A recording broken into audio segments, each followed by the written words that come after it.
Hello, everyone. Welcome.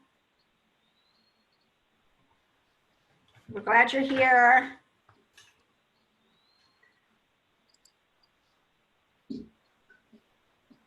People are getting smart and they're not turning on the video. But there's Louise. Hi, everybody. I don't have a gallery view. Yeah, it's a strip when the screen It's just a strip at the top. Oh, I see. Yeah. When All we right. stop the screen sharing, then you can choose. Got it. Here comes Nancy. All right. Now well, we always say we're going to start at 7:05, so you know, Yeah, we're right on. we're right about there. We are right on time. When we're in the bar, we always tell people we're going to start at 7:35, and at 7:35, like the line is so long that we're for the beer. Yeah, right. That's right. Yeah. Hi, everybody. Did y'all bring your beers to the session? We hope. Or wine. Wine works too. That's right. All right. Should we go? Sure, let's go. All right. Let's see. I don't see people to be all logged in. Hello, everyone. Hi, I'm Rena Bash. I'm a member of the Brews and Views Committee for the Ann Arbor Area League of Women Voters. So welcome to Brews and Views. As you can see, we're trying to give people a few minutes to get settled and resolve any technical issues. And of course, grab a brew from your own refrigerator. I know we're all pretty familiar with Zoom by now, but the guidance for the meeting is on screen. So just a few reminders that you can read on the screen. We also want to thank our usual gracious hosts, Pointless Brewery and Theater and the Holmes Brewery. Just so you know, Pointless Brewery has now started curbside pickup of brews and merch on Saturdays from 12 to 5. So moving forward, if you miss their beer, you can pick some up. And Holmes has, throughout the pandemic, they've been trying to do curbside pickup, but now they have recently reopened with new ordering procedures to keep everyone safe. And they also continue to have curbside pickup. So the URLs for these two, did we get them on the screen? I think they're on the screen, yeah. Good, okay. So just a couple reminders for the Zoom Brews and Views. Noise control, the participants will be muted by the host. We have a couple of lovely tech hosts. Thank you to Shelley, Linda, and Nancy. And they're gonna try, if they catch some extraneous noise, you know, like I'm on my porch and there's a guy using a leaf blower, a chainsaw or something behind me. So they'll mute if we catch it. But if you catch that something is noisy in your environment, please remember to mute. Visibility. Also, please remember that if your video camera is on, others can see everything you do, okay? And we're recording this event for future distribution, and we're streaming on Facebook as well. So other people might see you, so don't forget, and your hair looks fine. The chat box, please remember you can chat with other participants by clicking on the white chat bubble in the black control bar on the bottom of your screen. So if you hover or scroll over the bottom of the screen, you can find it.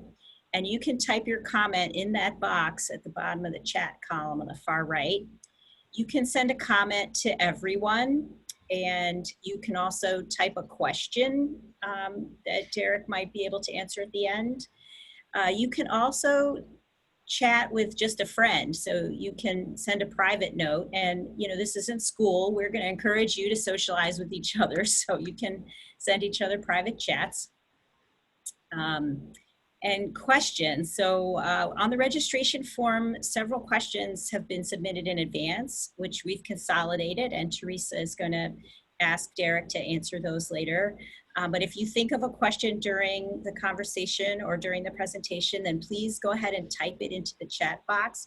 And if you can, type in all caps, and then we might have an easier time of locating it.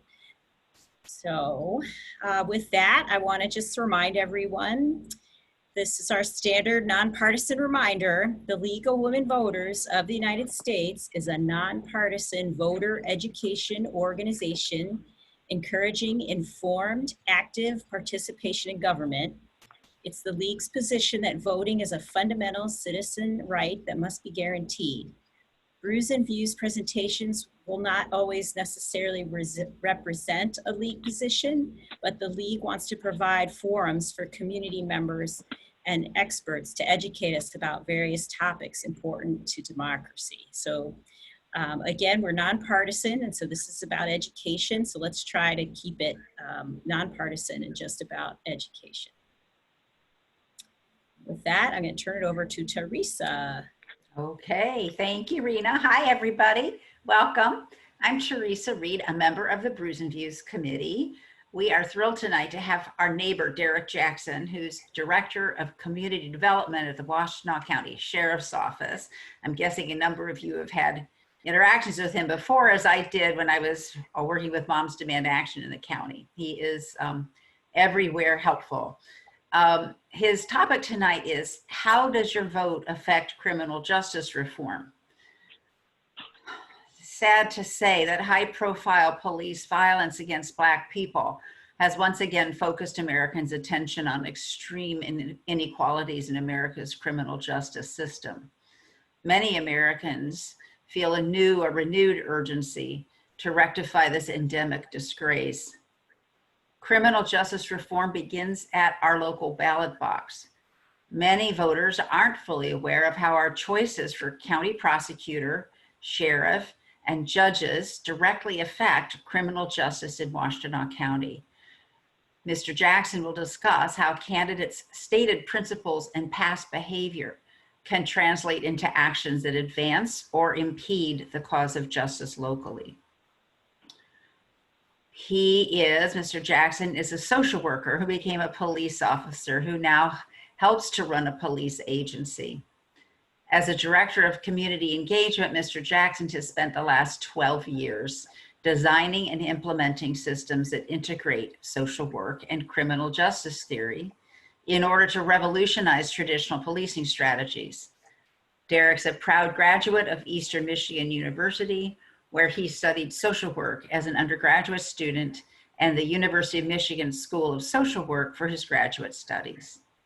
As a social worker and certified law enforcement officer, he has a unique perspective and role in building bridges between law enforcement and the communities they serve. He has spent the last 12 years learning, understanding, deconstructing, redesigning, and implementing systems within the Washtenaw County community that have helped reimagine the role of police within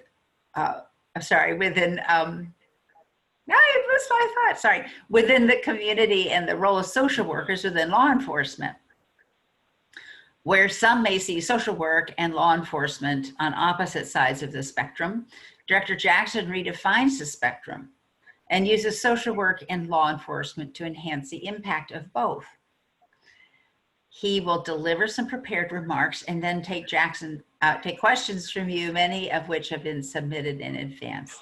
So Mr. Jackson, thanks for joining us. Thank you for having me. Thank you very much. Thank you for that kind introduction. If my video is lagging, I apologize, but hopefully my audio will be clear. So just give me a wave. If we have some technical difficulties, then I will stop. I'm very eager and interested to have this discussion, but also to answer any questions that are out there. I do want to say, one other thing. I got to work with Rena for years, over 12 years ago now, when I was the director of elections under Larry Kestenbaum at the county clerk's office. And so the reason I start with that is because these kinds of discussions and conversations and the work that the League of Women Voters is actually doing is so important. And I got to see it firsthand when I was helping to run the county elections. I just want to share a little bit of my story, which I think will go right into some of the meaningful and impactful discussion we'll hopefully have tonight. So I am the social worker that became a police officer, but even before that, I never envisioned myself when I worked at Ozone House with homeless young people that I would ever go into elections, to work in policy work, and then from policy work to come to the sheriff's office and start, doing down this path around law enforcement and social work combined.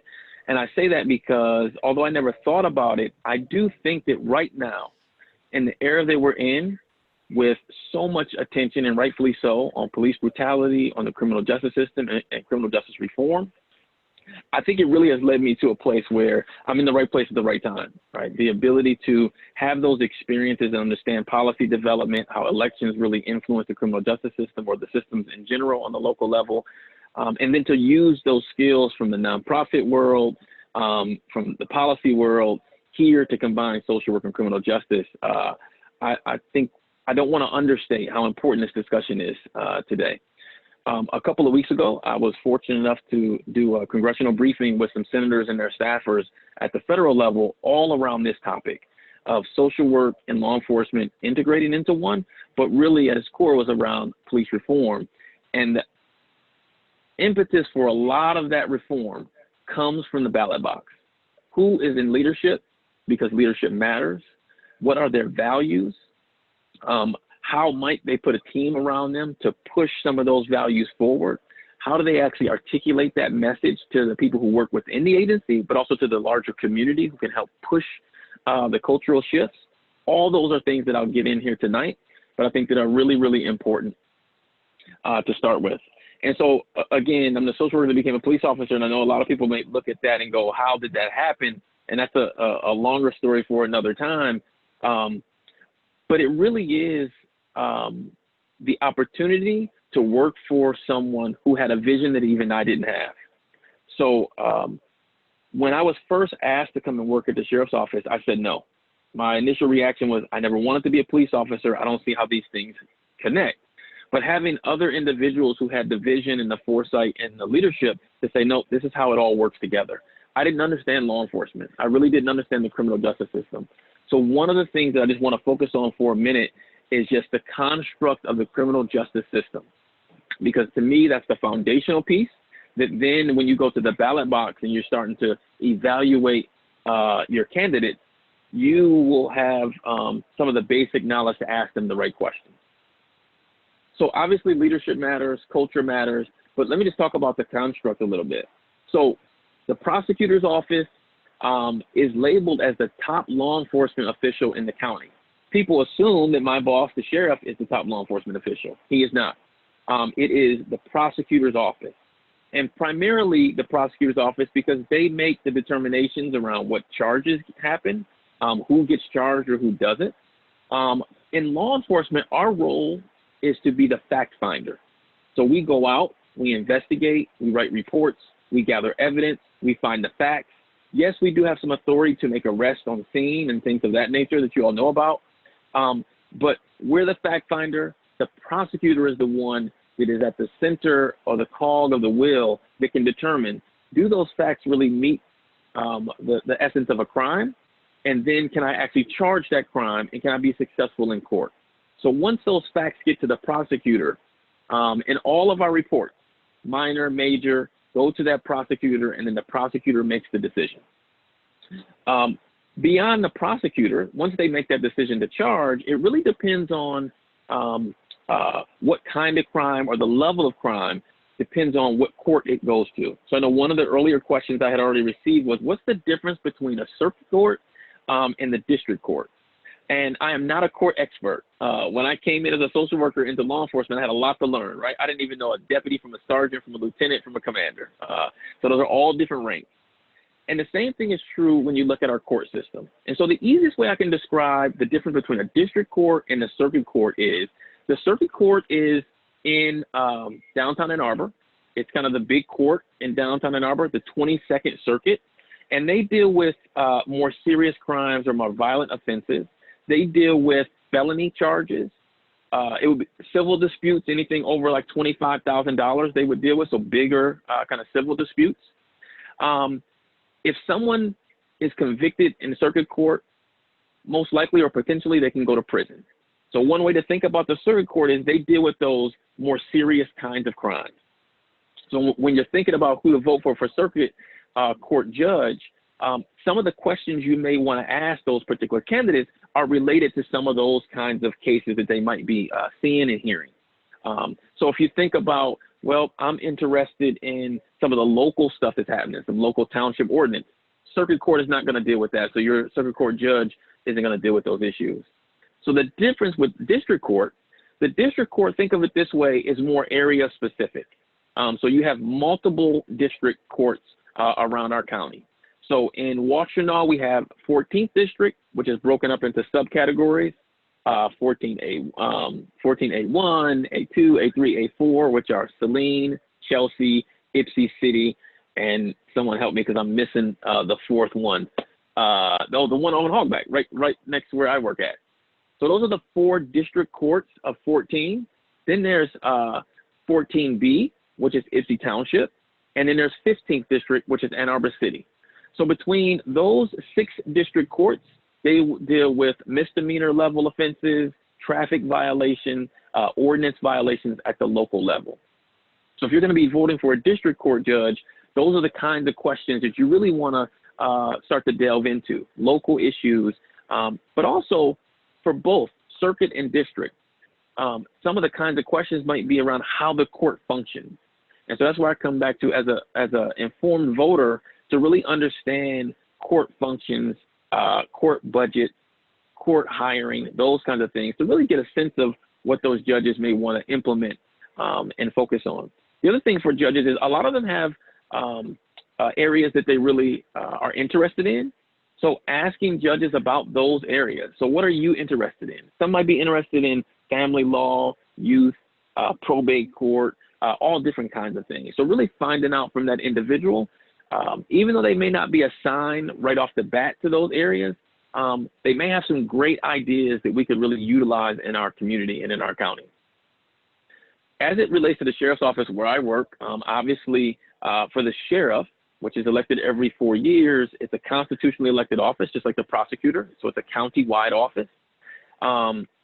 We have jurisdiction within the entire county of Washtenaw, but we don't tell Ann Arbor Police or Saline Police, we don't have any authority over the local police department. So that's a very important distinction. So the sheriff's office is responsible for all the waterways in Washtenaw County, for the parks in Washtenaw County, and we do contract policing. So we are in certain areas where a local township or city would actually contract with us to be like their local police agency. The other thing to keep in mind around law enforcement is although the state police have jurisdiction over the entire state, they too do not have jurisdiction to tell us at the sheriff's office what to do. So our boss is the sheriff, and the sheriff is elected by the people. So it is really the people who are the boss of the sheriff constitutionally. The other thing about the sheriff is, we are funded through the County Board of Commissioners. So the one, I think, authority piece kind of over the sheriff is the County Board of Commissioners when it relates to the finances and the budget. They set the budget for the sheriff's office. So County Board of Commissioners and the sheriff's office work together on the budget, and then county sheriff and the citizens work together on what those policies really should be by who votes. But ultimately, it's the sheriff who makes those decisions. So in the sheriff's office, it's really about leadership, right? So asking the candidates around these ideas or notions around what your values are. We often say that a law enforcement or the criminal justice system should reflect the values of the community. So when you think about the kinds of questions you may want to ask, what are your personal values? For me personally, I'm interested in social work kinds of stuff, diversion, deflection, how do we do restorative justice and some of those things. And so for me, I would ask candidates those kinds of questions around diversion, deflection, and not just, yes, I'm for it, but asking more deeper questions around how do you propose to do it, or how would you fund those things? The biggest thing right now, and we all know this, is around police brutality and cultural shifts. So how do we really start to shift the culture? For us, I'll just say, in Washtenaw County, defunding the police is not like a scary topic, right? We've already been doing some of that work with the millage and stuff like that, things that folks have voted on. And so in Washtenaw County, when you're talking to some of the candidates on all of these different levels within the criminal justice system, knowing where we live and where we work. Like, we already are doing some of that work here. And so how do we expand upon that? So really understanding what the current construct is will give you, I think, a better understanding of what kinds of questions you might want to ask. So I can talk all day about the criminal justice system, about the work that I really get to do. But I know that there were quite a few questions that I've seen early on that were sent over to me. So I'd love to answer some of those questions. The last piece that I'll focus on, obviously, is the prosecutor's office. The same thing, they are such a key cog in the wheel that I think asking some of those really in-depth questions around what their personal values are, how would they run the office? There are certain things within a prosecutor's office, just like in the sheriff's office, that you can do in spite of the law lagging behind. I'll give you an example. Raise the age. It took the state quite a while to actually pass the law of raising the age. And for those who may not know, raise the age was, in the state of Michigan, a 17-year-old, if you commit a crime, is considered an adult in the legal system. And so they get housed within the adult jail at the Washtenaw County Sheriff's Office. Many states around the country have already raised the age, some even beyond 18, up to 21 years old, saying basically that if you commit a crime and you're 18 or 17, you're still a juvenile. And you go through the juvenile system or you're housed within the juvenile detention facility. So although the law was lagging behind in the state of Michigan, here in Washtenaw County, as partners, we all got together in our criminal justice system and we said, the law doesn't say we can't put 17-year-olds at the detention center. We just have to all agree how to actually do it and do it in a safe way.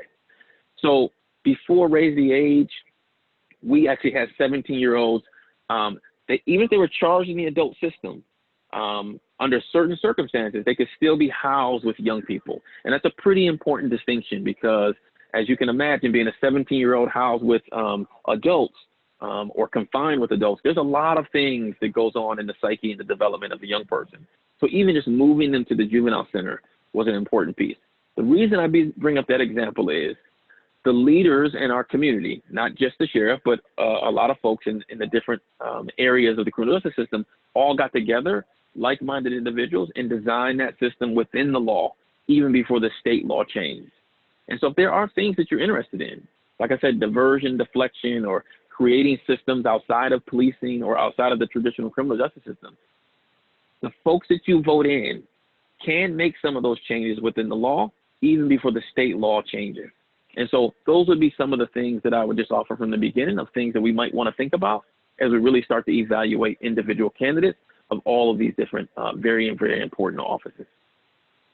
So with that, I will pause for a second, take a break. Theresa or Raina or someone, I'm not sure if maybe you want to throw out some of the questions. I have them written down here, but if you want to throw out some, I'm happy to answer some of the questions. And then I see some potential comments in the chat. So I will turn it over to you to ask some questions. I have to unmute first. That's great. So one of my questions, and this is new just from what you were talking about. One is, you said that culture comes from the top, and which is often the case, generally the case.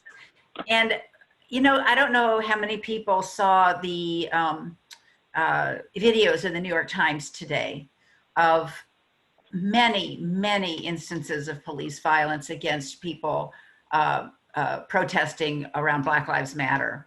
It was shocking how the police, they said, we just used restraint as needed. But there's a score probably of videos showing them attacking people, attacking peaceful people, basically. So I just wonder, and we know that this is a problem in, you know, police departments and sheriff departments across the country, and sometimes it's endemic. So somebody like Jerry Clayton comes in, Sheriff Clayton comes in, and he sets a really great tone. But can you talk a little bit about how the tone can filter down and really be enforced throughout the organization, and what voters have to do with that? Yeah, so I'll say a couple of pieces about that. And this is also an important question to ask all the candidates of all the different offices. So I will just say that, and Jerry says this all the time, he could not have done this alone. So you can have a great leader But if they're isolated or by themselves in an agency our size or in the prosecutor's office or, you know, within some of the courts, it's very difficult for one individual, as charismatic or as great ideas as they have, to do it by themselves. Like, you need folks around you to help push certain things. The other is, I think, the courage to take steps that maybe other folks have not taken. The courage to hire a social worker to help run a police agency. But also this understanding or this knowledge around, we take our lead and our legitimacy comes from the community. And so I think that's important as you start asking, again, not just in the sheriff's office, but all of the different offices, how they view the role that they are applying for. So how we view the sheriff's office is our legitimacy comes from you, the folks. And so people really dictate to us what the policies are and the practices are, and that kind of open book to allow people to come in and help influence us in that way. The other piece that I would say is, it does come from the top, and I'll give you a perfect example. So when we were having the local protests here, it was me as someone who's out in the community, because it's a part of my job. Like, I know a ton of the protesters, right? We've built that. And so it's that leadership that says the value is for us to engage with our community and be a part of our community. And even if our officers don't really get it from the beginning or didn't really understand it, making sure that people within the agency, from who you promote, who you put around you as the sheriff, the kind of language you use, making sure you give clear direction. So for us, when our protesters came, we were out there and we were like, how can we help? Tell us what you want us to do. And that just sets a whole different tone. So then the deputies they see me, they see other folks kind of talking. If one of your candidates, right, are the candidates out there with folks? Are they talking to people? Are they engaging with folks? Or are they isolating themselves? Like, all those things, if you really care about the protests and some of the things to really push this conversation forward, to me, that's where leadership comes in, is the courage not to be afraid. Like, these are difficult conversations. The conversations I have every day, if you look at my Facebook page, I got police officers and social workers. I got all kinds of folks on all different sides of the spectrum. But we're not scared to have the conversation. We're wrong sometimes. We understand that. And I think that's the piece of, again, in all these different offices, I'm not just talking about the sheriff's office, when you talk to some of the candidates, are they courageous enough to know that when they're wrong, they got to say they're wrong? When they're right and they're on the island by themselves, they got to be strong enough to push in that direction, even when they get pushback. Those are the kinds of characteristics that I personally look for in a leader. Mm-hmm. Thank you. So some of what you were talking about sounded, rang the bell of community policing, which is, does that apply to the sheriff's office as well? I suppose it does. I mean, it sounds like it does. Like, you're out in the community interacting with people, not just a remote sort of force. Yeah, absolutely. And I think, so this is my job, right, is to do community engagement. So I tell folks, a lot of agencies don't have someone like me that, like, this is what I get to do every day, is think about how we really engage and involve with the community, commonly known as community policing, right? Like, so most people know it by. But it's structural and it's systematic. It's how we train our officers. It's how we engage with the community. So I can say, well, as Derrick, I'm really good with the community. Let me go talk to them. What I really need to do is open up the doors of the sheriff's office or the prosecutor's office or the courts. Why not hire people from the community, right? Why not offer the individuals that we're trying to work with and to help a seat at the table and give up some of our own power as the agency and as a system and really give it over to individuals? That's a part of what my job is to design those structures to allow folks to do that. So if you look over the years, what has happened is there are these small one-time events we do. There are these things that we do weekly or monthly or once a year. There are all these different mechanisms to engage with folks that I think is really, really important from the sheriff's office perspective. But I would be asking, and I have personally asked some of the candidates for the other offices, how would you do that at the prosecutor's office? Like, how do you open up the prosecutor's office to really reflect the community and the values? How would you do that in the court or the seat that you want to seek? We do a lot of that through peers. We hire folks with lived experience. So I always say, like, if the sheriff's office can hire people with felonies, most of us can hire people with felonies. And so that's just one way in which we really get a chance to relate to the community a little bit differently. Mm-hmm. I've heard some critiques of community policing just in that it's part of part of the hypervigilance that certain communities, mostly communities of color, suffer from. And so what is the sweet spot there between engaging with communities in a respectful and fully human way and the hypervigilance that many communities of color are used to? That's a phenomenal question. And it is a balance, right? I think one of the things we always have to be very aware of is we put these things in place. They start out great. And do they start to slip down a slippery slope and they become just a heavy-handed enforcement? So, one of the things that I really got to look at is how we actually measure in the community perceptions of safety and relationship with the sheriff's office. So for us, as we do some of these community events and things like that, if we have so many officers in the community that people feel safe, but yet they feel like they're occupied in a negative way, that really says we're doing something wrong and we need to adjust. Mm-hmm. So those kinds of adjustment strategies I think are important, but it's a phenomenal question because that's a balance that we walk all the time. Mm-hmm. Even here locally, you'll see at the sheriff's office some of the things, well, recently of one of our neighborhoods. We've been working so closely for the last 10, 11 years with a particular neighborhood watch and tenant association for some of the things that we actually do. Well, now as the shift in culture and community and voice change, people are saying, we don't want that anymore. Mm-hmm. And we have to be willing as the criminal justice system, again, I'm just speaking broadly, not just the sheriff's office, but as the criminal justice system and as leaders to be able to say, well, it was good 5 years ago, but now new residents, new culture, new perceptions, we got to shift that. And I think that's the piece where, again, going to all the folks on the ballot in all these different offices, are they flexible enough? Are they listening and willing to change if the community's values really change? That's really interesting because that means that it's really a test of how good your community engagement is, right? If you're sensitive enough to what's going on in the community to adjust. I mean, as we all know, back in the 80s and 90s, when there was a huge overreaction, we now think, to the crack epidemic and other high crime issues in mostly communities of color, largely communities of color. And many of the leaders of those communities begged for more police presence. And now we see that as an extreme overreaction. So it's an interesting balance and difficult one. And we have that here, and just to think like, we're a large county. We're a diverse county with very diverse values. So where I live, which is in West Willow, we were one of the first neighborhoods to ask the township to put video cameras throughout our neighborhood. Certain neighborhoods are like, no, don't dare put video cameras. But residents, we really wanted it. Now, maybe 5 years from now, as the tone and tenor shifts, maybe our values shift. And our neighborhood then says, no, we want those cameras to come down.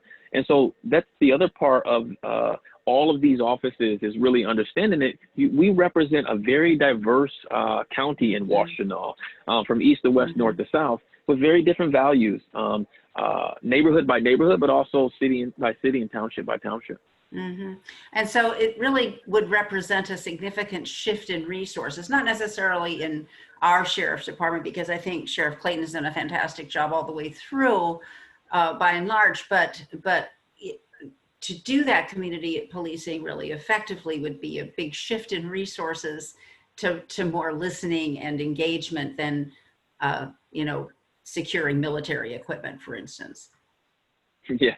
Yes. Well, yes and no. So here's what I often say to folks. There are lots of people, lots of experts, lots of great organizations in our community now that if they could attach themselves and work inside the system with the prosecutor, the youth center, or the jail, or all these other places, they would. So for us, I think in the beginning, some of it is about resources. Some is just about the will to open our doors and let the experts come in and do what they do. So when I worked at Ozone House, we used to keep the youth I worked with and the police separate. Now, all these years later, we were wrong, right? I wish I could go back and do a lot of work with the officers who were having those interactions with those young people and the young people, because when I went home at night, who were on the streets? Our kids who we cared about and our officers, and they were interacting. Yeah. And I think that's a piece of it, is making sure we continue to do that kind of work. Yeah, I mean, it takes a lot of energy and resources to humanize people to each other and break down that sense of other. Which, Theresa, can I just add one other piece, because you did talk about resources. You're right. It does take resources to do certain things. And that's why I think if you look at and ask the candidates about the budgets that they want to take over and how they would allocate dollars around those budgets, that will tell you a lot about their values. And then the same thing, I'll just say again, the voters of Washtenaw County, we're the only county in the state that has a public safety mental health millage. And that tells us where, as a county, our values are. We really value behavioral health more than we do locking people up. So. Yeah, right. Yeah, that's great. Good for us. I'm going to go to some of the questions that I sent you earlier that people have sent in. One is, how do we move from punishment to programs that meet offenders' needs and restorative justice to meet victims' needs? So what are some of the steps that we have to take as a community? Well, just based on this topic, I'll say this. I'm not running for office. That's a great question for a candidate for sure. So make sure to ask all our candidates that. But I would say, what are some of the steps? I think people are doing it now, right? So people's voices are being heard loud and clear. So that is pushing the system in the right direction. The other piece that I've really been challenging some of my friends who are really pushing the system is know and understand the system, so you know kind of which levers to really pull and to push. And we're talking about one today, leadership and how you vote and who you vote for. So I think that's a big, again, cog in the wheel to say that over and over and over around how we start to move to these less punitive systems. The other, which is a very common now people are talking around, people classify it as defund the police, but it's really about reallocation of resources or focusing on resource allocation for those other systems. I've used the analogy many times before. Even if you wanted to tear down a building, you need just as many architects to demolish that building as you did to build it in the first place. You can't just run in, throw dynamite all over the place and hit detonate. You really got to have an understanding of the current structure. What are the strengths, the weaknesses, the vulnerabilities? You need to build alternative structures to move stuff into before you ever place your first stick of dynamite and blow the building up. The same thing happened with the criminal justice system, making sure we understand those cogs in the wheel and start building those alternative systems. One real life example, just the other day related to COVID, well, several weeks ago now, as the jail population was being released to make sure COVID didn't come into the jail, we weren't prepared as a community. It was great people were getting out of jail early. It really was. But when people are standing in the sheriff's office parking lot because they don't have anywhere to go, they don't have any transportation, COVID hit so fast that even our reentry team was really struggling to place people. Some of our service providers, they shut their doors and they closed service. So people who were coming into treatment couldn't get into treatment. So as a community, even if you are for totally abolishing law enforcement and punitive systems, the reality is we need to build alternative systems for people to go into. And I think that's a really good question to ask some of the candidates is, what are those alternative systems and how would you advocate we start building them? That's great. I've been really happy to see in public polling that I think the number is 77% of Americans polled read that slogan, defund the police, as exactly what you're talking about, shifting resources, not abolishing police departments. So I'm really happy that 3/4 of Americans understand that it's about building better systems. So that's really great. So what can you tell us about how restorative justice is being used in Washtenaw County now? I mean, what changes have we made or? I'll just be candid and to the point, not enough changes. Okay. We don't do enough restorative justice. Okay. And so I think that a lot of people say they're for restorative justice, but we aren't necessarily enacting it. We're not doing it as much at the sheriff's office, right? That's not our role necessarily. We try to get people together within our purview. So I do a lot of work in the community around violence and young people in violence. And so we might have one person in a feud with another person. We do a lot of getting people together prior to crimes. That's what my role is. But throughout the system and the structure, it's just not there fully. And so I do think that that's where judges can have a role in that. Prosecutors can have a role in that.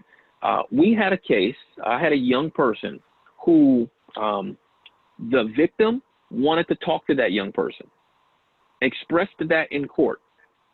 The young person wanted to talk to the victim, expressed that in court.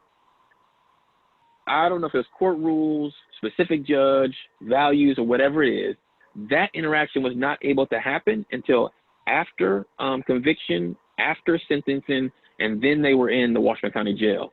So then at that point, everything's done. We can say to them, yep, you guys can meet. We'll facilitate that discussion and that conversation. But I think that's an important piece. What if we systematize that? If I'm a victim, when my house was broken into and my daughter was young, even after the person was caught, my daughter was terrified. If she could have known why that person came in, he wasn't targeting us. He was suffering from addiction. He was, stealing from folks to feed that addiction. It wasn't anything targeting her. I think that could have helped my young daughter back then feel whole again, feel safe in her own bedroom again. And so I would have loved to be able to do that. And so those are the kinds of, I think, systems that if we could put that in place, victims would feel safe again.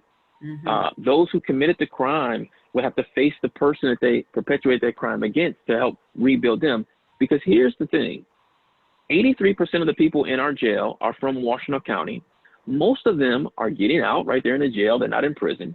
So the overwhelming number of people involved in our criminal justice system here locally are going to be back in a Washtenaw County neighborhood. So doesn't it make sense to help them be better when they leave than when they came in? And a part of that is restorative justice. There's a lot of shame. There's a lot of embarrassment even on the offender side. So once they get out, and I work with a lot of folks who are coming out of the system, finding a job, standing up and admitting you were wrong, like all of those things hold people back from being successful members of society and re-engaging civically. A part of that on the suspect side is also about restorative justice and helping to heal both sides of the equation. Yeah, right. One of the things we rarely take into account, but hopefully will more, is the factors that played into pushing the offender into a criminal act, right? I mean, when people are desperate for drugs, have we provided drug treatment? When people are desperate just for money, have we provided an opportunity to get a living wage and so forth? And it would be something to look forward to if we can build systems where we actually think about victims and offenders as humans who have common human needs that we are responsible as a society to meet.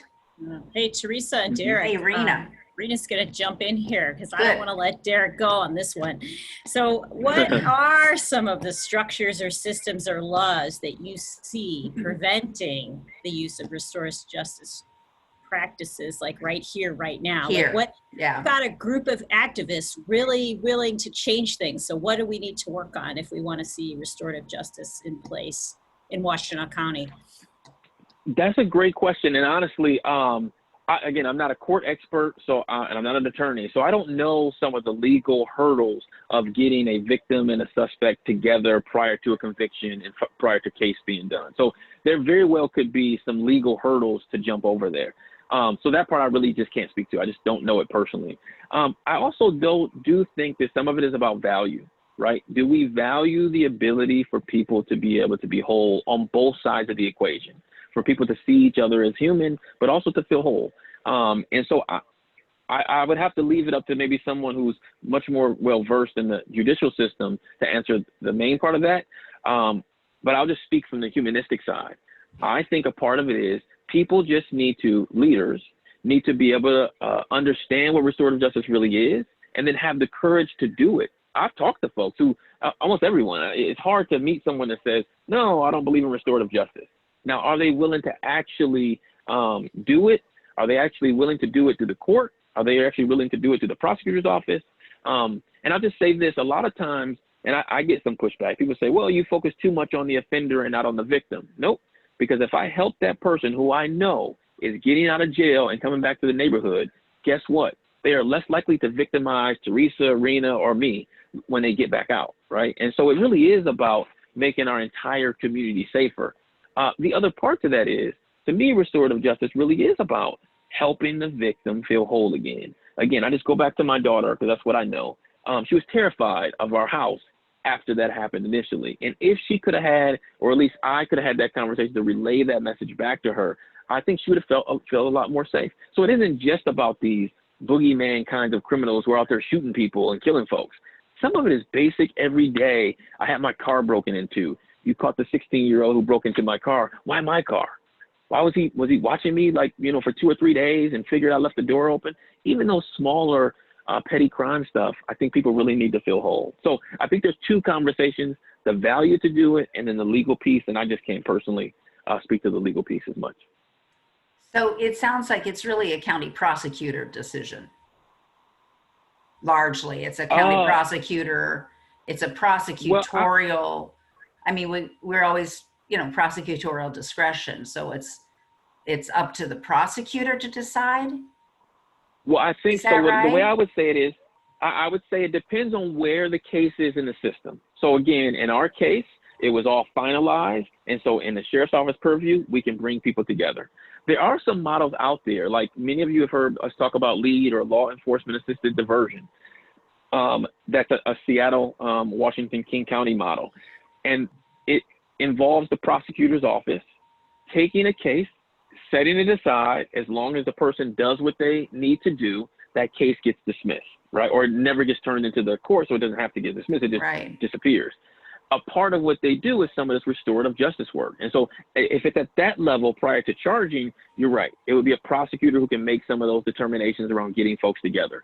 Once it's in the court, then it becomes a judge or the court process. So I think restorative justice can happen in all 3 different areas. Mm-hmm. I would also say restorative justice can happen in the community before a police call is ever made, right? For some of these smaller minor things that happen, a fight between 2 kids, community members can do restorative justice without involving the system. So in all of the different areas, we could all do better to have restorative justice. So that's really useful. So there are at least 4 points, pressure points really, where we can all act in order to have more restorative justice. We can act as community members to not get it referred to the police in the first place or the sheriff's office in the first place. We can work with our police or sheriff or the police and sheriff can say, we don't need to refer this to the prosecutor's office. Is that right? We can keep it out of the prosecutor's office. Is that a choice? Well, so yes and no. So when a certain, again, remember, we're the fact finder. And so we gather fact. If we believe that there is probable cause, right, we can make an arrest. We write up the report that gets forwarded on to the prosecutor. Now, if we're gathering information and we don't have the components of a crime, or it turns out to be a neighbor dispute that isn't any criminal act didn't happen, of course, our report isn't going to reflect that, right? Prosecutor may not get it right. They won't see the elements of a particular crime. So that's where, again, the fact-finding piece that then gets handed over to the prosecutor. They're the ones to determine if it meets the crime or not. And then if it meets the crime, do I charge it or not? Or at what level do I charge it? Right. Okay. All right. So we have pressure points in all of those areas. Absolutely. Okay. So can I just mention, I just want to mention one quick thing. I won't go into detail about it. There's something out there called the sequential intercept map. And what that is because you talked about pressure points, it reminded me. Yeah. There's all these different entry doors into the criminal justice system. Yeah. And so it encompasses all of this. And so if people want to really delve into it, just Google sequential intercept map. There's a whole bunch of literature out there about how to intercept people at all these different steps along the criminal justice system. Oh, that's great. So one thing we might ask for instance, our sheriff candidates or our prosecutor candidates is about, for instance, LEAD, or about their thinking about the sequential intercept map, and so showing that we have some knowledge and testing their own. Yeah.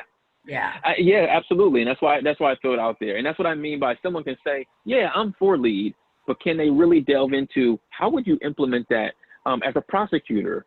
They are a key cog in the wheel, right? How would they do LEAD? And the other thing is, like, diversion is one thing. We often talk about deflection. Deflection means they don't even get into the system in the first place. Right. So asking candidates at all these different offices, when you think about deflection, what does that mean to you and how would you implement it within your office? Yeah, because unlike 30 years ago, it's now most candidates, at least in Washtenaw County, are going to say, yeah, I'm for restorative justice. But then the follow-up question is, what are you doing about it? Yeah, That's okay. right. So, Absolutely. and so in fact, one of the questions that came in is, what is currently being done to address profiling of citizens and unjust arrests by sheriff deputies in Washtenaw County? Great question. So the first thing I would say is, even in some of our high profile police brutality incidents around the country, the one thing that I always want to look at is look at dispatch and the call that came in and the information given to an officer. So I don't want us to forget about dispatch. You've seen some of these videos where someone will call and they'll say the person just looks suspicious, and they're rarely not doing anything wrong, but they're just suspicious because of how they look or the color of their skin. Yeah. So some of that, one of the things we've done in our agency, and I know agencies around the country have done this, is you got to ask about the behavior. What's the criminal behavior of why they're suspicious? If you're just saying, well, they just don't belong here, well, I'm sorry, that's bias. That is not any kind of criminal behavior. And so really training, and we do have this policy within our dispatch center, making sure dispatchers know how to differentiate between a bias-based call and an actual criminal behavior type call. Right. So that's the first step. So a deputy may never even get dispatched, number one. Yeah. Number two, there are a wide range of things we've done. We call it MIIS, which is Managing Interpersonal Interaction Series. So there's not enough time to walk you through all of them, but feel free to look those up. And there are trainings around, well, two things. Look at a training budget for all of the different agencies that you're talking about voting for. And then ask, and when you look at that training budget, you can see the values that that leader has based on what the money is they spend training their staff towards. So in law enforcement, if you're spending money on how to drive fast, how to use defensive tactics, or how to shoot straight, if that's 90% of your training dollars, then guess what? I've just trained my staff that those are the values and the tools that you should use because that's what I'm comfortable with. What if I shift that and have, about 50% all of these implicit bias, cultural competency, verbal de-escalation, managing mental health interactions, procedural justice. You put all those things in there. And so now I've given you all these tools in your tool belt that, quite honestly, that's what you use more on a daily basis to really balance it out. And I think to the questioner's question is really just that. I think that's a piece what's been done here in the sheriff's office, but it really all across our county, because a lot of our police agencies are going through that same training.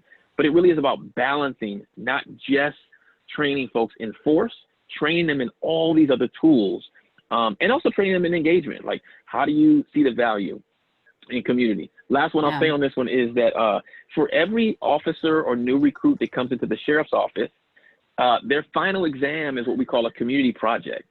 So while they're learning and becoming an officer, they have to be learning about community. They have to identify a community problem, and they have to learn from the community about that problem and then come up with a solution. Not just a law enforcement solution, but how do you address the root causes? And if at the end of that, when they come through, that officer has to sit in front of me, their lieutenants and commanders, and really lay this project out. And if they fail it, they got to go back to the drawing board. That literally is like the final exam to become an officer. Why I say that related to this question is that instills the value from day one in a young deputy's mind that community is important, and understanding the people that you are policing and working with is so important that hopefully that starts to whittle away at some of the bias. I know I said it was the last one, but I'll give you another one.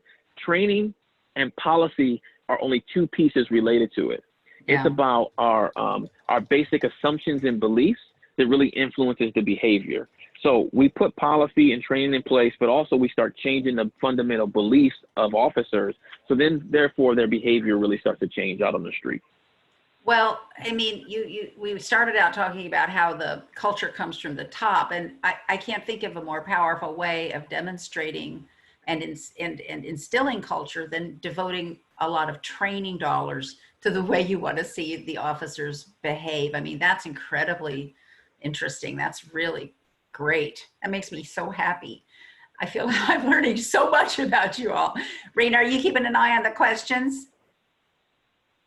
Yes, in fact, there's one. Okay, yeah, great. there's one in the chat if you want to take one right now. Yeah, let's see. This is from our friend Rita Turner Sheeran, and she wants Derrick to speak to how neighbors can effectively intervene with young people who might be fighting, just to use your earlier example about how to intervene before calling the police?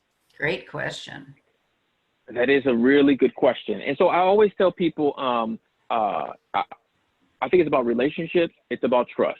There are certain neighborhoods that some of our outreach workers can go into. They're known, they're from the community, they have relationships, they're trusted. If they say their name or their family's name, then other people are like, okay, I'm going to listen to you even if I don't really know you. So I start with that because I do think just running into the middle of a melee or a situation, number one, probably isn't very safe. But number two, it doesn't necessarily mean that you're going to be able to stop it. So some of it is about, before there's ever a crisis or a fight amongst young people, how are you engaging with young people in your community, or how are you engaging in the community? So if you try to engage in the midst of a crisis, it's too late. So in this example, if you try to engage just in the middle of a fight, yeah, you might have to break someone up from physically hurting someone. But if you are trying to establish that trust and relationship in the middle of people bickering or arguing, it's really too late. So the first step is really establishing those relationships and trust. The other is make it a cultural norm within your community. We often say it takes a village, but a lot of people sit on their back porch versus on their front porch. So they only deal with their family versus their neighbors. And so I've heard people say before, like, how do you put the neighbor back in the hood, right, to make neighborhood? And so I think that's a big piece of it, really, is like, make it a cultural thing within your neighborhood where it's okay for residents to interact with young people. It's not a one-time thing, right? I make it a point. I stop. It takes me forever to get through my neighborhood because I try and talk to everybody. I'm waving at kids. You know, some people kind of look at me funny, like, who's this guy? But I'm just trying to be neighborly, to not only for myself to establish relationships, but just so my neighbors understand, like, that's an okay thing to do, is just talk to your neighbors. So more specifically, I think folks starting things within your community, whether it's neighborhood watch or kind of community patrols or things like that. Like we're on the Nextdoor app in my neighborhood, so we share a lot of information with one another. So it may not be best for me to jump in the middle of something. Maybe I know the mom of that young person who's fighting, and so I can say, like, hey, I'm just gonna call you or shoot you a quick Nextdoor message. I see your son down there. Looks like he's pretty heated. You probably need to get down the street. Those are relationships that gets built over time. So I think that's how residents can really get involved. There you go, block party. Right. I'd love to do a block party. Yeah. Right. All ways that people can get involved. Yeah, that's cool. So I'm thinking that places of worship often, create kind of the network for that kind of community engagement. I wonder if the sheriff's office might ever provide training in neighborhoods to de-escalate situations and, neighborhood watch, is that what that is? It's not really. The neighborhood watch is more of a, I'm staring through my blinds watching for you to make trouble, and then I'm going to call somebody. I mean, is that something that, you'd be the community engagement person to do it. Is that something you'd ever consider, or what do you think about that? Yeah, and I would say neighborhood watches are different all across our county. Like some are first of all, are their own 501c3 nonprofits. Some have lots of memberships. Some have small. So some are doing more training oriented kind of stuff. Some are doing a lot of that through social media and educating residents. But I think you're right. The idea of the notion of, like, how can we actually, as community members, start to shift the discussion? In the middle of all the protests around defund police, or we don't want the police in our neighborhoods, we got so many calls around fireworks all across the county. Come out to our neighborhood and do something about fireworks. So it's a minor thing in the midst of the protest. What that says to me is it's a community shift that needs to happen, right? So it's not just a criminal justice system piece, but we call 911 for everything. And I say we, like all of us. Yeah. And so there's a 24/7 crisis line for mental health right now. You don't have to call the police for someone who's in the early stages of a mental health crisis. There is a number in Washtenaw County you can call for community mental health, and they'll come out first. So that already exists here, but by default, a lot of times we jump right into the system part of it versus the human service or behavioral health piece. Yeah, because we can remember 911 for one thing. That's right. Yes. Yeah. Yes, so the community mental health number should be as easy as 911, or 911 should shuttle calls in that direction. Right. Yep. Okay. Yep, absolutely. So a couple of other questions. So I'm just gonna read it the way it was phrased. Is there any way to get the police out of their cars and walking in neighborhoods? That's sheriff for you. Yeah, that's a good question. So the quick answer is yes, there is. Again, it's just about making sure there's the leadership to say, this is the value, so we need you to do it. It's also around, and I'll come back to it, some of it is about resources. There are certain police agencies in our county, right, that are just running from call to call to call. And so I've said this before, but the calls to defund or take away from law enforcement, for me right now, is like there's other ways to build up both systems without taking away, because you need more training, you need better officers. We see it in our schools. If you don't pay teachers well, right, good teachers go where they can get paid, and you kind of get stuck with the not so good teachers in the places that need great teachers the most. The same thing is going to happen in law enforcement. Those communities that need great officers, those great officers are going to be able to get hired anywhere, and they're going to go anywhere. I want to be able to have the great officers that I know and I can trust to send them into my neighborhood or into other communities around the county. So, actually, can you repeat, what was the question again? I got off on a tangent. How do we get police out of their cars? Yeah. Yeah. So some of it is about the leadership to push that. The other is, I think, making sure you're hiring the right officers and training them to be comfortable. I have had officers who come out to the park with me and they are uncomfortable, right? And so getting them out there to be comfortable and engage in that way. And when I say that, it's not a knock on officers. When I went through the police academy, as a social worker, mind you, you are taught a certain way. And if I met you today and I had my gun on my hip, rightfully so, I would turn off center and keep my weapon away from the person I'm talking to. But when I do that, you automatically feel a barrier, right? There's some safety there. There's some training there. There's a rationale there, but it creates a barrier automatically. So if I'm in uniform and a crime happens, you're going to look right at me. If I'm not in uniform and a crime happens, we might both run, right? And so there's a certain community expectation that comes from, and community pressure that comes when you have that uniform on, but there's also some personal piece there. So some of it is about training them to be comfortable, to understand their communities. Those are all different ways, I think, in how we get people to come out. But some of it is just leadership, just telling folks, you need to be out of the car. We do tons of bike patrol. The first time I brought the horses into West Willow, into my neighborhood, it was like the circus came to town, right? Like nobody has seen the horses walking down the middle of the street. But those are value judgments to say, this is important. Like we need young people to see the horses, understand law enforcement is more than just enforcement. It's about a service being provided. And again, those are value decisions. Yeah. Okay. That's really important that the officers themselves and the departments need to know they are providing a service. They are a community service organization. So Absolutely. I love to hear you say that. I want to read there's a couple more questions in the chat. Great. What are some key agenda items for the county prosecutor's office and the county sheriff's office in the next few years to address institutional racism? Wow, that's a great question. I do think it is about, let me just start from the beginning. I think it's about hiring, like who the people bring in to do this work, not only just around them, the elected officials, but all throughout the agency. You know, doing stuff around diversity, equity, and inclusion. Again, everybody says, yeah, I'm for that. But are you willing to take the courageous steps to actually do it?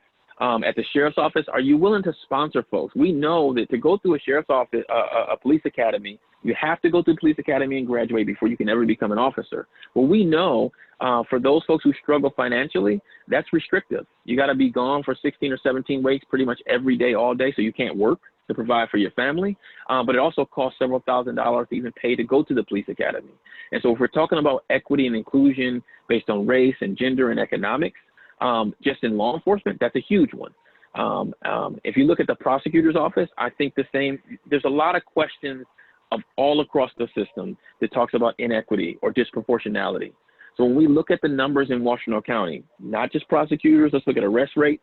Let's look at where police spend time. Let's look at, yes, who is charged more harshly, who's convicted. If we look at all those things and we find disproportionality, it isn't just enough to acknowledge it and say, yep, we see it. What are you actually going to do, and how are you actually going to change that disproportionality? One of the things we found, there's disproportionality around people that suffer from mental illness in our jail, right? We found early on that if you have a diagnosed mental illness, you wind up spending a little bit more time in jail than someone without a mental illness for the same kinds of crimes. Now, you can ask and say, wow, that's horrible. Yes, it is. Now we really need to understand why that was happening to be able to deconstruct that and make sure it doesn't happen again. So again, I can talk about the sheriff's office because that's what I know, but there are all these different components when we look at equity and inclusion, in particular racial equity, that we just need to call it out what it is. We are a white male-dominated profession.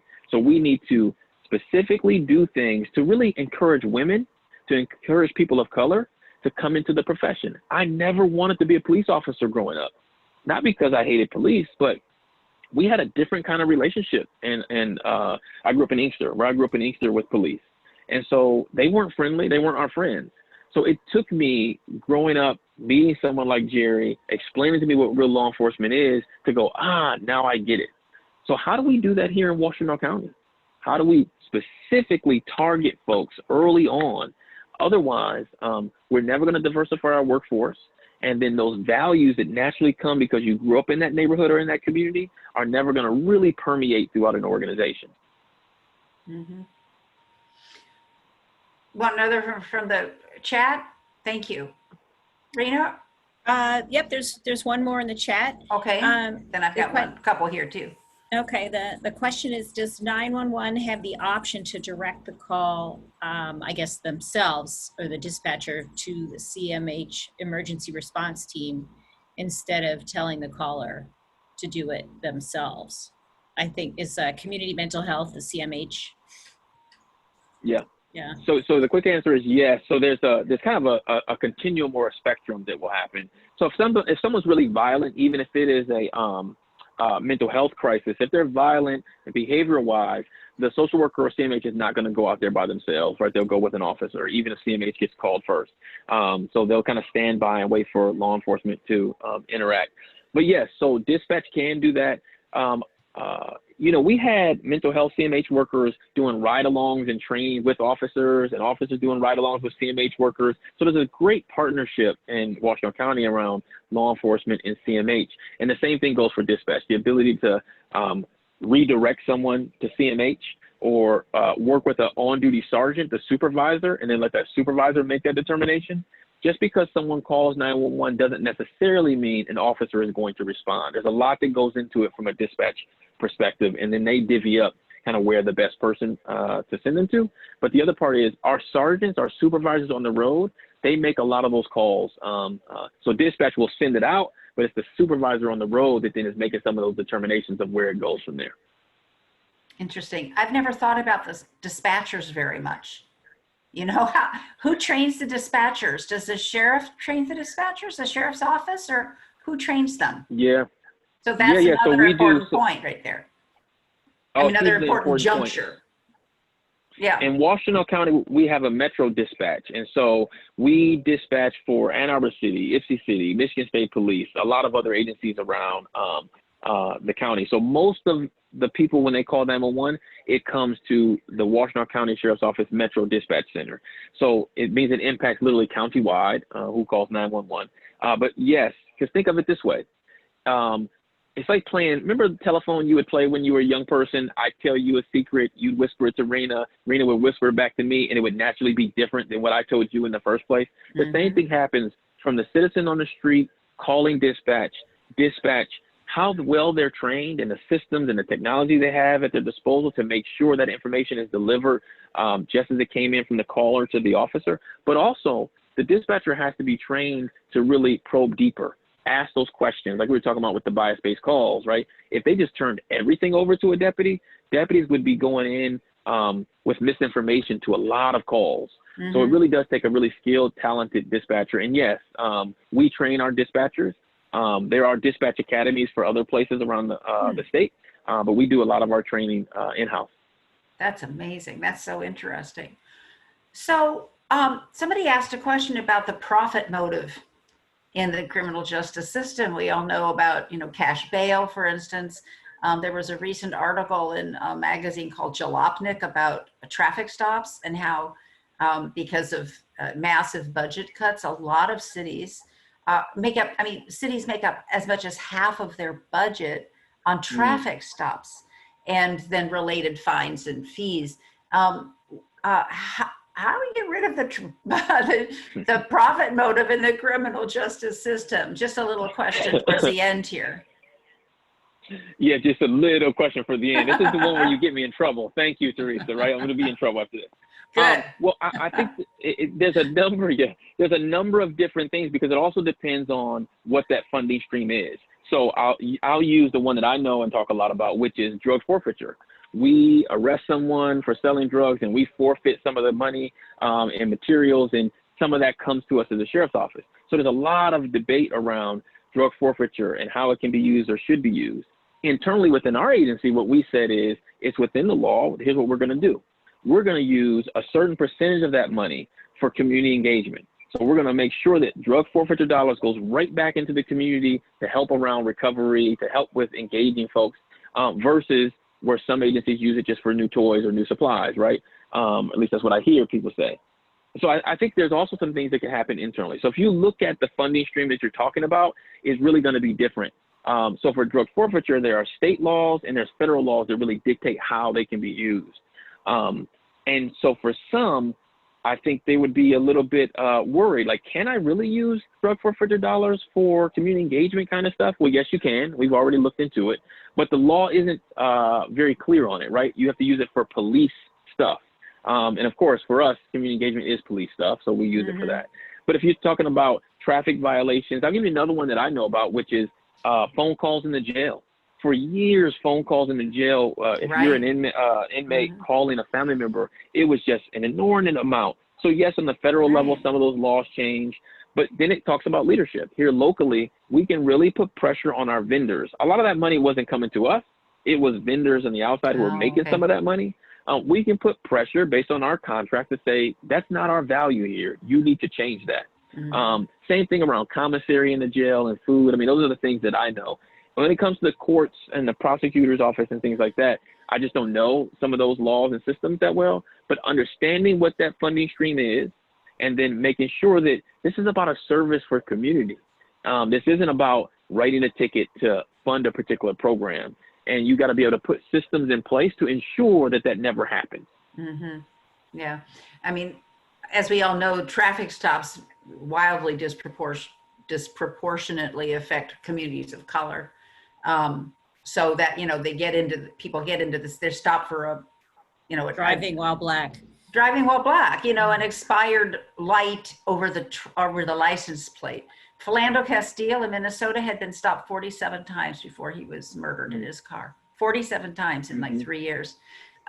So that's another huge piece of the criminal justice reform that we need to see, because people get into situations where they can't pay anything, and then they end up in jail, and then that's another cash cow for mostly private. Have people, another thing for people to look into is the jail and pretrial task force recommendation that Governor Whitmer put together. Our sheriff and some folks were a part of that commission, and they put together these recommendations. And I bring it up because just what you said, one of the recommendations is, what if we decriminalize certain kinds of moving violations, right? Or, so therefore certain kinds of things just weren't, first of all, arrestable. So you wouldn't necessarily have some of those arrestable kind of interactions in the first place. But there's a laundry list of recommendations in that pretrial reform, jail and pretrial reform, that I think really speaks to your points. I won't talk in depth about it, but people can really read up on that and see those. And that's another thing you can ask your candidate. What do you know about these, and how might you help really push for them to be implemented? Okay, that's great. So I think that there aren't any more questions in the chat, and we've been going for a while. So I'd like to invite Derrick to end with like a reminder of, what do you think we should be asking? Because the Legal Women Voters will be hosting all these candidate forums. There are a lot of other community organizations hosting candidate forums for the county prosecutor race, the circuit court, I don't think there's any challenges right now for the district courts, but could you remind us, what are the questions that we talked about tonight that we should be asking of our candidates?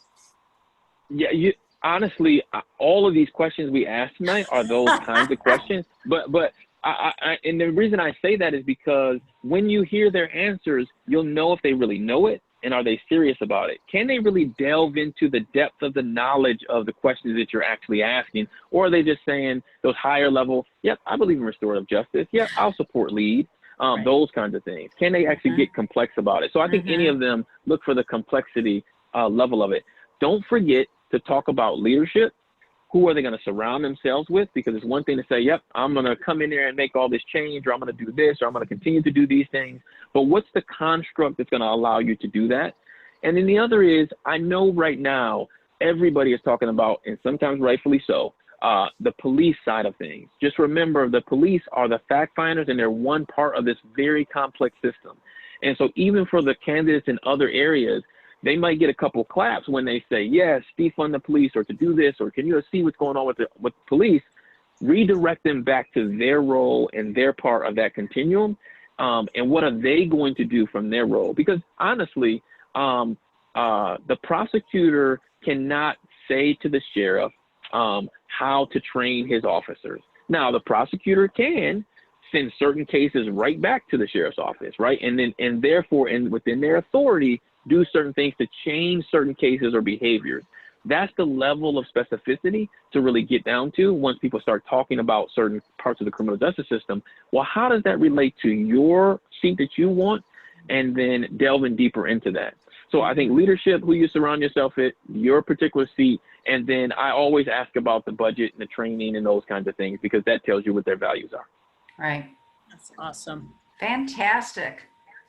Thank you so much. Thank you so much. Yes, Derrick. You are very, very welcome. I love having these conversations. Like I started out with by saying, I feel like I was kind of going through this path, and Rena trained me a little bit as a clerk, so helped me get kind of where I am now. But I would just say that this is the kind of conversations we should be having on a regular basis. We're only a few weeks out from the election, and we have some very important elections on our ballot here in the county. So thank you, everyone, for paying attention and asking some great questions. Thank you, Derrick. Thank you. Many, many thanks. Thank you all. All right. So I invite everybody to stay on the line for a moment or two. Just to let you know that we are taking a break from Brews and Views in August. But we already have some exciting programs scheduled for September. So our next one will be Wednesday, September 16th. And the topic is Medicare for All. And the speaker will be Professor Eli Rubin, who is the president of Michigan for Single Payer. And he's also a professor of modern European history at Western Michigan. And then also mark your calendar for October 21st, because the Brews and Views topic will be the First Amendment. Guaranteeing our freedom of speech and how interpretations of the First Amendment affect political and other public speech today. And that guest will be U of M law professor Leonard Niehoff.